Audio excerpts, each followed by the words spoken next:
आज की खबर में बात हो रही है बीजेपी के चुनाव व्यू की।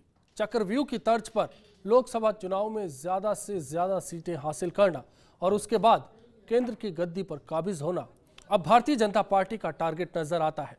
राजस्थान बीजेपी में भी इसी तर्ज पर तैयारियां देखी गई, जहां रीति नीति को लेकर चर्चा जोर शोर के साथ की गई। मुख्यमंत्री वसुंधरा राजे के साथ साथ पार्टी प्रदेशाध्यक्ष अशोक परनामी, पार्टी प्रभारी कप्तान सिंह, राष्ट्रीय सचिव और सांसद भूपेंद्र यादव समेत दिग्गज नेता एक पर्ची पर 3 नाम मांग रहे हैं। इस प्रक्रिया को गुप्त मतदान कहा गया, जिसमें पार्टी के सांसद और सांसद प्रत्याशियों के साथ साथ विधायक और विधायक प्रत्याशी रहे नेताओं ने भी अपने वोट किए। अपनी राय देने वालों में जिला अध्यक्ष, पूर्व जिला अध्यक्ष, अग्रिम संगठनों के पदाधिकारी, जिला महामंत्री, मंडल महामंत्री, प्रदेश कार्य समिति सदस्य, संभाग प्रभारी भी शामिल रहे। सलाह यह है कि उनके मुताबिक ये प्रत्याशी हो सकते हैं और 25 सीटों पर कहां चेहरा बदले जाने की जरूरत है, इस दौरान बताया गया।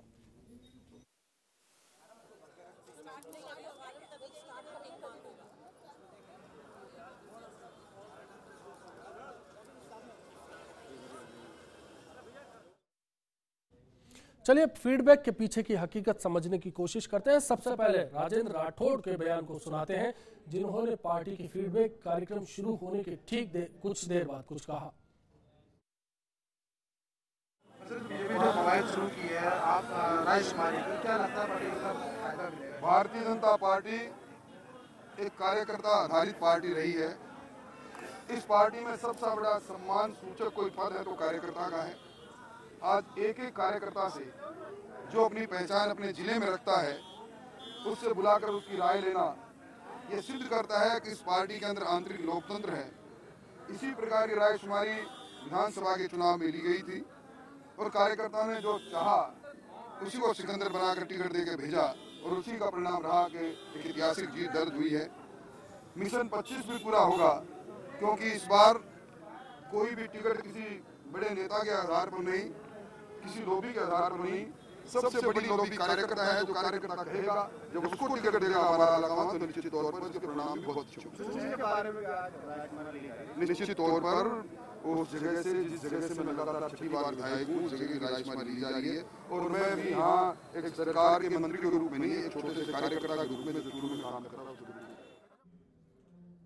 इसके बाद भी दरअसल राठौड़ ने कुछ बोला था, वो आपको सुनाएंगे। उससे पहले क्षेत्र के सांसद और विधायक प्रत्याशी रही कमला कसवा ने भी ठीक यही सवाल हमने उनसे किया, लेकिन जवाब देने का अंदाज कसवा का कुछ अलग था। पहले आप सुनिए, फिर इसके मायने समझने की कोशिश करेंगे। हम शुरू के लिए फीडबैक शुरू होने वाला है, इस पूरी प्रोसेस को देखा जाए तो कितना कुछ मानते हैं, क्या इससे क्या फायदा मिलेगा पार्टी को? देखिए, ग्रास रूट का कार्यकर्ता जो है वो अपने आप का अपना जुड़ाव समझता है और दोनों जोश से काम करता है और उसमें जिसको टिकट मिलती है उसको एक बनाया ग्राउंड ग्रास रूट पे मिल जाता है।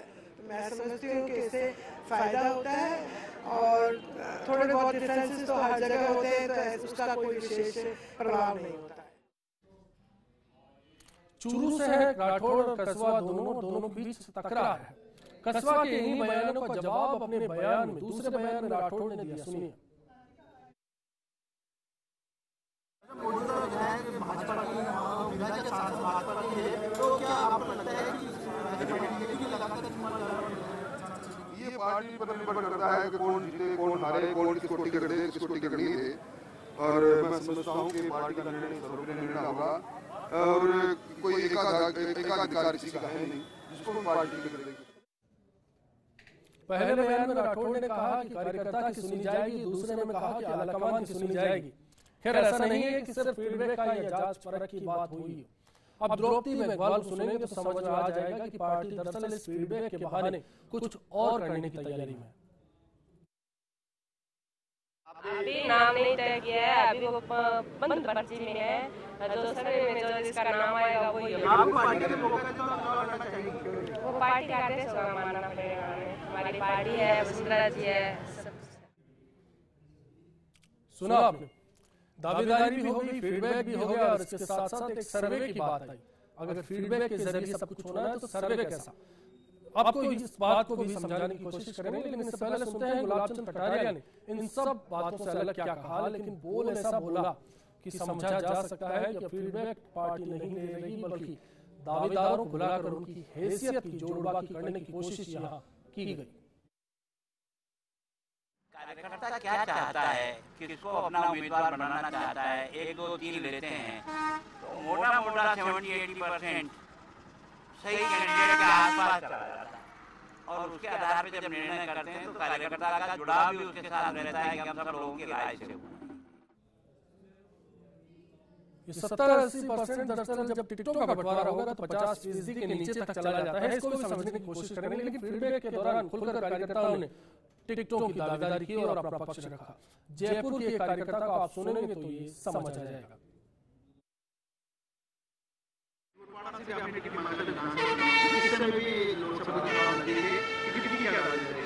देखिए, मैं एक भारतीय जनता पार्टी का कार्यकर्ता हूँ और मैंने विधानसभा में भी जोड़ पड़ा टिकट मांगा था और अब जयपुर ग्रामीण से संगठन के आधार पर और संगठन के कार्यकर्ताओं की मेरे में बहुत विश्वास है और उसी आधार पर मैं लोकसभा का जयपुर ग्रामीण से टिकट मांग रहा हूँ।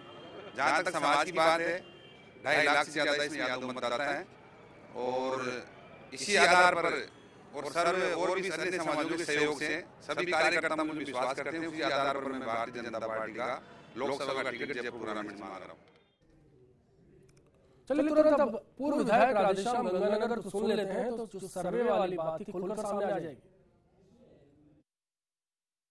गंगानगर में भाजपा का नहीं जीत पाया था, इस बार कौन से नाम सुझाए गए हैं? ऐसा निवेदन है, हर दफा एक परिस्थिति नहीं होती। नहीं, इस बार कौन से नाम सुझाए गए हैं कार्यकर्ता? अब नाम तो ये हाईकमांड का काम है। नहीं, आप लोगों ने क्या नाम सुझाया? गुप्त मतदान है, इसके लिए मैं क्षमा चाहूंगा। बाकी पार्टी जो देश देगी, जिसको भी टिकट देगी, 101% उसको जिताएगी। कितने नाम आए हैं लोगों के? कुछ नाम तो काफी है, नाम काफी। पूर्व सांसद भी लाइन में? हाँ, बिल्कुल सांसद आई। फीडबैक की बात थी, 3 कार्यकर्ताओं के नाम, 3 प्रत्याशियों के नाम मांगे गए, लेकिन 7 तक निकल आए। इसके बीच एक सर्वे की बात आती है। विमल कटियार ने दरअसल ये बताया कि इन सब कवायद को पूरा करने के बाद पार्टी सर्वे करेगी और जिताऊ उम्मीदवार की खोज करेगी। मतलब अभी दावेदार सामने आ जाए, जिनको विरोध करना है वो सामने आ जाए, कौन कौन प्रत्याशी हो सकते हैं, क्या हैसियत हो सकती है, जोड़बाकी कर ली जाए और उसके बाद तय कर लिया जाएगा कि कौन जीत सकता है या फिर कोई नए चेहरे की तलाश करनी है। अब सीधा रुख करेंगे मेरे सहयोगी पीयूष का, जो हमसे जुड़ चुके हैं इस वक्त। पीयूष से जानने की कोशिश करेंगे कि इसके पीछे की हकीकत क्या है। पीयूष, आज बीकानेर संभाग के साथ साथ जयपुर देहात के नेताओं से फीडबैक लिया गया, कुछ पता चल सका कि इस दौरान क्या कुछ सवाल थे और कैसे संभावित प्रत्याशियों के नाम पर सुझाव लिए गए? आपको बता दूं, आज जो फीडबैक कार्यक्रम था, सबसे पहली जो शुरुआत हुई भाजपा मुख्यालय में प्रवेश द्वार के दौरान ही जिन नेताओं से फीडबैक लिया जाना था, जिन पदाधिकारियों से फीडबैक लिया जाना था, उनके हाथ में 2 फॉर्म थमा दिए गए। एक फॉर्म में खुद की डिटेल कि वो किस पद पर है, क्या उसका नाम है, क्या पोजीशन है, उस क्षेत्र में कितना प्रभाव रखता है। दूसरा जो पत्र था वो था सुझाव पत्र। आपके क्या सुझाव है लोकसभा चुनाव को लेकर, क्या सुझाव है जो प्रत्याशी उसको लेकर, क्या सुझाव है, किस प्रकार से प्रत्याशी होना चाहिए, किस माहौल से आना चाहिए, किस वर्ग से आना चाहिए, वो सुझाव से मांगे गए। अंदर जाने के बाद एक मीटिंग होती है, ग्रुप मीटिंग होती है, जिसमें वसुंधरा राजे और कप्तान सिंह सोलंकी प्रदेश अध्यक्ष सहित जो तमाम जो नेता है वो उसमें मौजूद रहते थे, सुझाव लिए जाते हैं और चुनाव जो आगामी चुनाव को लेकर जो कार्यक्रम चल रहे हैं उसके बारे में जानकारी ली जाती है। उसके बाद वहां पर उनके हाथ में एक कागज और थमा दिया जाता है और उनको कहा जाता है कि आप इस पे 3 नाम लिखकर, जो कि आपको लगते हैं कि ये संभावित आपके उम्मीदवार हो सकते हैं, प्रत्याशी हो सकते हैं, वो नाम लिखकर आप अंदर वाले कमरे में जाइए, छोटे मीटिंग हॉल में जाइए और वहां पर एक डब्बा है, उसमें आप इसको ड्रॉप कर दीजिए। पीयूष यही समझने की कोशिश कर रहे हैं कि एक लोकसभा चुनाव से पहले जब विधानसभा चुनाव की बारी आई थी, टिकटों के ऐलान से पहले कहा गया था कि जो प्रत्याशी हैं उनका फीडबैक लिया गया है। ये जो सारी कवायद इस बार कहीं विरोध करने वालों की पहचान तो नहीं कर रही, या फिर ये पता लगाया जा रहा हो कि क्या उनकी राय कहीं आम कार्यकर्ता से मेल खाती है या नहीं? बिल्कुल सही कहा आपने।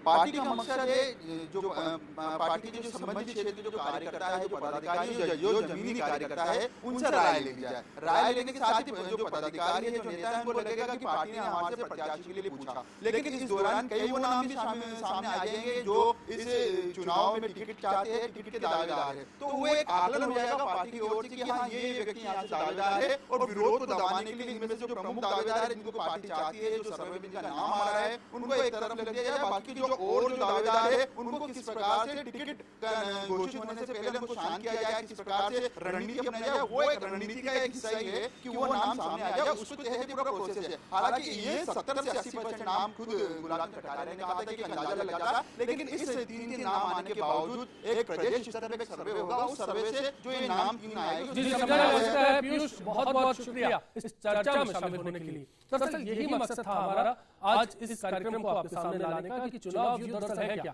किस तरह से राष्ट्रीय स्तर पर कांग्रेस और विरोधी पार्टियों को घेरा जाता है। क्षेत्र में मोदी जाते हैं, हुंकार भरते हैं, तो दिल्ली से जेटली और सुषमा स्वराज मोर्चा संभाल लेते हैं। उस बीच राज्य में पार्टियों की इकाई किस तरह से काम करती है, किस तरह से अब चयन की प्रक्रिया शुरू हो चुकी है, किस तरह से चक्रव्यूह की तर्ज पर बीजेपी चुनाव व्यू रच रही है। इस खास पेशकश में फिलहाल इतना ही। खबरों के लिए देखते रहिए फर्स्ट इंडिया।